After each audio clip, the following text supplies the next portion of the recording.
अब बात बिहार और झारखंड की। बिहार की 6 सीट, झारखंड की 5 सीट, जहां पे वोटिंग होनी है। सबसे पहले आपको दिखला देते हैं कि दरअसल वो कौन कौन सी सीट है जो कि बिहार की जो 6 सीट है उस पर एक नज़र डाल लेते हैं। इसमें सासाराम से लेकर जमुई तक यानी करावट, ये सुरक्षित सीट है सासाराम की, कराकट, औरंगाबाद, गया सटा हुआ इलाका, झारखंड से नवादा और जमुई, ये इलाके हैं, 6 सीटें हैं। और इसके बाद झारखंड पर भी एक नज़र हम डाल लेते हैं। इसमें जो चंद वीआईपी लोग जो खड़े हैं, जिन पर सबकी नज़र है, वो आपके स्क्रीन पर है। मीरा कुमार, निखिल कुमार, गिरिराज सिंह नवादा से लड़ रहे हैं, नहीं चाहते थे वहाँ से लड़े। चिराग पासवान जी के बेटे जमुई से चुनाव लड़ रहे हैं, सुरक्षित सीट है, यहाँ से वो और बड़ी ठसक के साथ लड़ रहे हैं। साइकिल पे भी वहाँ चलते हैं, पैदल भी चलते हैं, फिल्म भी एक काम कर चुके हैं, लेकिन बहरहाल चुनाव लड़ रहे हैं। झारखंड में जो है ये नक्सल प्रभावित इलाका कहीं ज़्यादा है। चतरा, कोडरमा, लोहरदग्गा बता दें आपको आदिवासी बहुल इलाका और आदिवासियों के लिए सुरक्षित है। चतरा, कोडरमा, लोहरदग्गा, पलामू और हजारीबाग, ये 5 सीटें हैं। हमारे साथ जुड़ चुके हैं इस वक्त धर्मवीर सिन्हा जुड़े हैं। धर्मवीर, ये जो सीटें हैं खास तौर से, एक तो ये नक्सल प्रभावित इलाका है, यहाँ इसलिए सवाल है नक्सल प्रभावित भी है, तो ऐसे में असर किस पर ज्यादा पड़ेगा या किस पर कम पड़ेगा, किस राजनीतिक दल पे?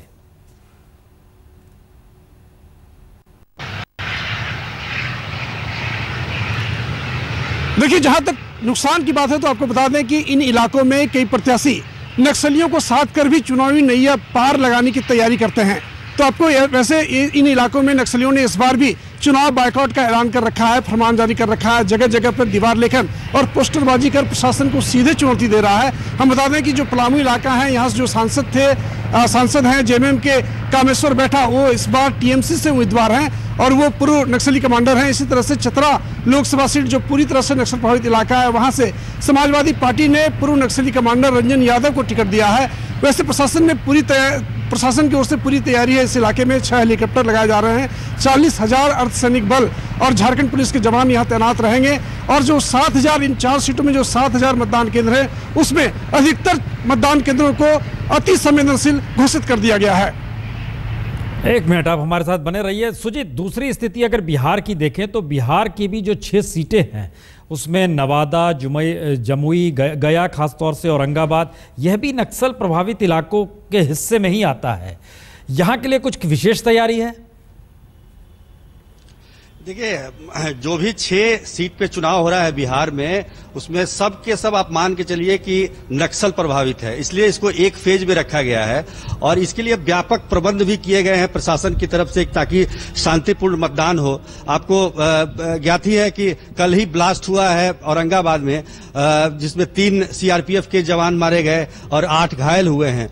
तो ये और जमुई का इलाका जो है, जो बेहद ही संवेदनशील है, जमुई, नवादा, ये नक्सल बेल्ट, ये पूरा आप समझ लीजिए कि गया होते हुए औरंगाबाद, सासाराम, ये सारा एक काराकाट को छोड़ के बाकी हम कह सकते हैं कि सब के सब जो है नक्सल प्रभावित हैं। और ये बड़ी चुनौती है सरकार के लिए, चुनाव आयोग के लिए, कि शांतिपूर्ण ढंग से बिना किसी खून खराबे के चुनाव संपन्न हो जाए। ये एक बहुत बड़ी चुनौती होगी और इसके लिए व्यापक प्रबंध भी किए हैं, प्रशासन ने दावे भी किए हैं। 45,000 से ज्यादा जवान तैनात किए गए हैं इन इलाकों में। 2 चॉपर रखे गए हैं जो ऊपर से निगरानी करेंगे इन इलाकों में कि कोई किसी तरह की गड़बड़ी ना हो। तो ये एक चुनौती है और हर बार ये चुनौती देखनी पड़ती है। यहाँ भी पोल बायकॉट का ऐलान किया है नक्सलियों ने। कई जगह उन्होंने जन अदालत लगाए हैं और वहां पर लोगों को बोला है कि आप वोट न डालें, पोस्टर चिपकाए हैं। और खबर यहाँ तक ये भी आई कि एसएमएस का इस्तेमाल इस बार किया गया, बल्क एसएमएस का, और उन्होंने एसएमएस भेज के लोगों को कहा है कि आप वोट का बहिष्कार करें। हालांकि इसका असर कोई खास दिखता नहीं है, लेकिन ये माना जाता है कि नक्सली जो है इन इलाकों में कुछ वोटों को प्रभावित जरूर करते हैं, जैसे गया का इलाका हो या जमुई का इलाका हो। उन इलाकों में जो कि ज्यादा असर है नक्सलियों का, वो जरूर प्रभावित करते हैं वोट को। जी, हम इसके पॉलिटिकल एस्पेक्ट में आए। एक सवाल रामकृपाल जी, क्या नक्सल प्रभावित इलाकों में नक्सलियों को लेकर जो सरकार की नीति होती है वो असर डाल पाती है वोट डालने के पैटर्न पर?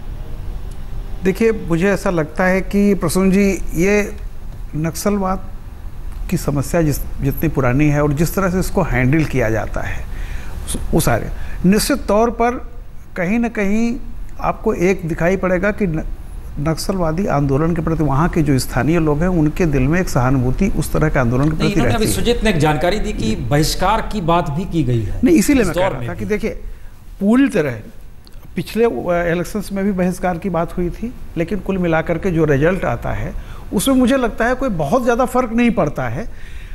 थोड़े बहुत मैनिपुलेशंस आप जानते हैं हर इलेक्शन में होते हैं, जैसा अभी इसके पहले धर्मवीर ने कहा था कि कुछ पार्टियां के कुछ कैंडिडेट करते हैं कि वो नक्सलियों को कुछ पैसे दे करके, जैसा होता है धंधा करके अपने पक्ष में कर लेते हैं कि भाई ठीक है किसको निकलने तो किसको नहीं, ये सब भी चलता है।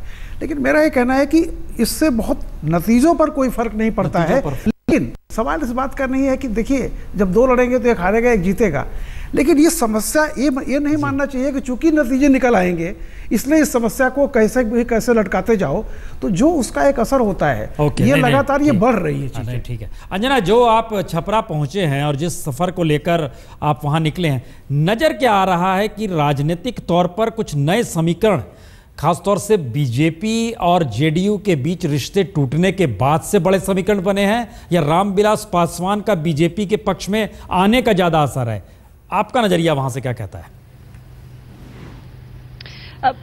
इस पर आएंगे प्रसून, लेकिन जिस स्कूल में मैं मौजूद हूं प्रसून, जरा वो स्कूल आपको दिखाना चाहती हूं। डॉक्टर राजेंद्र प्रसाद इसी स्कूल में पढ़े थे और 1857 के विद्रोह के पहले का बना हुआ ये स्कूल है। वही स्कूल है प्रसून जिसमें टीचर ने ये लिखा था उनके आंसर शीट पर कि examinee is better than the examiner, लेकिन नीतीश कुमार के उस बिहार मॉडल के खोखले दावे की ही तरह ये स्कूल एक खंडहर में तब्दील हो चुका है। और ये बताता है कि यहाँ का युवा है या तो अपनी आंखों के सामने अपने सपनों को मरता हुआ देखे या दूसरे शहरों का रुख करे। अब समझना यही होगा कि बीजेपी और एलजेपी का मिलना या जेडीयू और बीजेपी का जुड़ना, अलग होना उनके लिए बड़ी बात है या मुद्दा है, या फिर उनका यह समझ पाना कि ना यहां इंडस्ट्री है, कुछ नहीं है। 77 में जब एंटी इंदिरा लहर थी तब लालू प्रसाद यादव पहली बार यहां पर जीते थे, 89 में फिर से जीते जब एंटी राजीव गांधी वेव, लेकिन उसके बाद 2004-2009 लगातार लालू प्रसाद यादव रहे। हालांकि अब चारा घोटाले की चुकाई वो कर रहे हैं इसलिए लड़ नहीं सकते,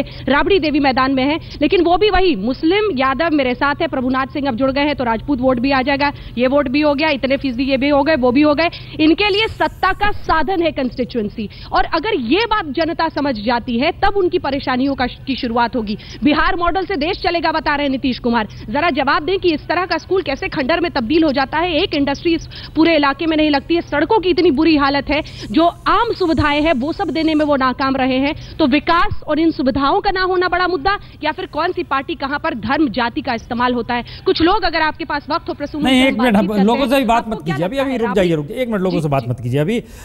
अखिलेश जी कांग्रेस के नेता भी हमारे साथ चूंकि जुड़े हुए हैं। अखिलेश जी, जो बिहार और झारखंड का सवाल हमने उठाया था नक्सलवाद के मद्देनजर, हम एक चीज जानना चाहेंगे, क्या आप लोग को लगता है कि नक्सलवाद प्रभावित इलाकों में राजनीतिक दल चुनाव के मद्देनजर कोई असर डाल पाए हैं? नहीं, असर तो डाल पाए। देखिए आप, जो अभी इसके विधानसभा के 3 राज्यों के चुनाव हुए थे, छत्तीसगढ़ में, वहां उसी कोर एरिया में प्रचार करते समय सारे लोग मारे गए थे। तो राजनीतिक दल जाते तो ही हैं, वो रिस्क तो लेते ही हैं, प्रयास करते ही हैं और काफी हद तक कामयाब होते हैं, लेकिन उसके ऊपर वो जो स्थानीय जो नक्सल लोग हैं उनका खौफ तो बना ही रहता है ना, कि पॉलिटिशियंस आए, समझाए, बात करें, अच्छी चीजें, वो फिर जान के खतरा तो उनसे है। और वो कभी ये नहीं चाहेंगे कि जो डेवलपमेंट है और डेमोक्रेटिक प्रोसेस है वो उनके इलाके में डीप रूटेड ना होने पाए, अदरवाइज उनकी जो सल्तनत है वो हिलने लगती है। तो ये बहुत बड़ा कॉन्फ्लिक्ट है दोनों, उनकी सल्तनत का और पॉलिटिकल सल्तनत का। हम इसका दूसरा हिस्सा देखिए, जयनारायण व्यास जी हमारे साथ गुजरात से जुड़े हैं। गुजरात में नक्सलवाद जयनारायण जी नहीं है, लेकिन जो सीट बिहार और झारखंड की जहां वोट होने वाली है, सभी सीटें नक्सल प्रभावित है। बीजेपी के पास या सीधे आ जाए नरेंद्र मोदी के पास, क्योंकि नरेंद्र मोदी अब तो विज्ञापन भी आ गया है कि वोट मुझे ही दीजिए, सीधे मेरे पास आ जाएगा। क्या नरेंद्र मोदी के पास कोई योजना है इस नक्सलवाद के मुद्दे से निपटने के लिए, या रमन सिंह ही आइडियल स्थिति में है? जयनारायण जी, देखिए प्रसून जी, एक बात समझनी होगी कि कहीं ना कहीं धरातल से जुड़ी हुई कोई समस्या है, जिस समस्या से ये पूरी जो मुहिम है वो प्रभावित है। जब तक आप इनसे बैठकर बात नहीं कर लेते, और जब तक ये मुहिम को प्रभावित न करे और मुहिम से अलग ले जाए युवा शक्ति को, इस तरह के विकास के कुछ काम वहां आप धरातल पे नहीं कर पाते। मैं मानता हूं कि समस्या प्रबलतम बनती जाएगी आने वाले समय में भी।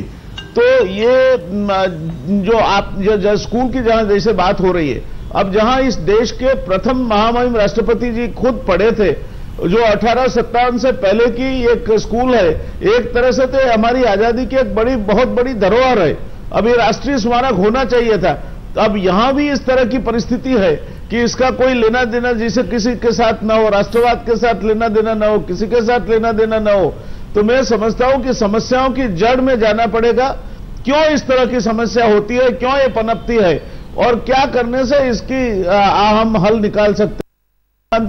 इसको समस्या का स्वीकार, और समस्या के स्वीकार करके उसके सामने एक तरह से रणनीति बना के विकास के जरिए ही समस्या का हल हो पाएगा। इसके अलावा ये हल नहीं हो पाता, क्योंकि सबसे अच्छा रास्ता किसी आदमी के दिल तक पहुंचना है तो उसके पेट से पहुंच सकते हैं आप। जब आदमी भूखा है, जब उसके पेट में कुछ नहीं पड़ा है, तो उसका दिल और दिमाग किसी और के कब्जे में रहता है। ये बात समझनी होगी। झारखंड की 5 सीट चतरा, कोडरमा, लोहरदगा, पलामू, हजारीबाग। धर्मवीर, साख किसकी दाव पर है यहां पर?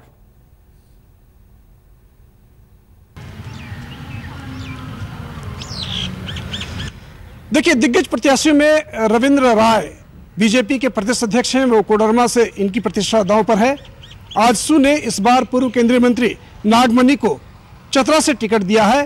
पूर्व डीजीपी बीडी राम बीजेपी से पलामू से उम्मीदवार हैं, और लोहरदगा से पूर्व एडीजीपी रामेश्वर राव वो कांग्रेस के टिकट से चुनाव लड़ रहे हैं।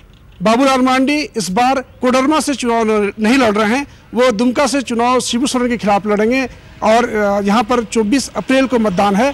ठीक इसी तरह से इंदर सिंह नामधारी जो झारखंड विधानसभा के पूर्व स्पीकर थे और इस बार चतरा से सांसद थे, वो इस बार चुनाव नहीं लड़ रहे हैं। सुजीत पासवान के बेटे राजनीति में कूद रहे हैं, जमुई से चुनाव लड़ रहे हैं, लेकिन और वो कौन शख्स है जिससे लग रहा है कि नहीं राजनीतिक घटनाक्रम में उनकी साख दांव पर है?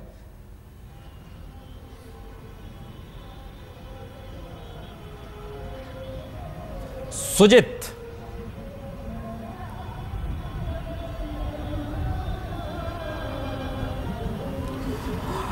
अंजना, अब जरा एक सवाल का जवाब आपके यहां से चाहेंगे कि क्या जेडीयू और बीजेपी का अलग होना बड़ा सवाल है वहां पर, या पासवान का जुड़ना बीजेपी से बड़ा सवाल है? इसी का जवाब लेते हैं लोगों से। क्या आपको लगता है, क्या महत्वपूर्ण है बीजेपी जेडीयू का अलग होना? अगर हुए हैं तो उसके पीछे की मंशा, अगर एलजेपी अब बीजेपी में समा गया उसका मंशा, और आपके लिए ये सब कुछ महत्वपूर्ण है, या फिर छपरा का विकास? हमको केवल छपरा का विकास चाहिए। कौन किसके साथ है उससे मतलब नहीं है।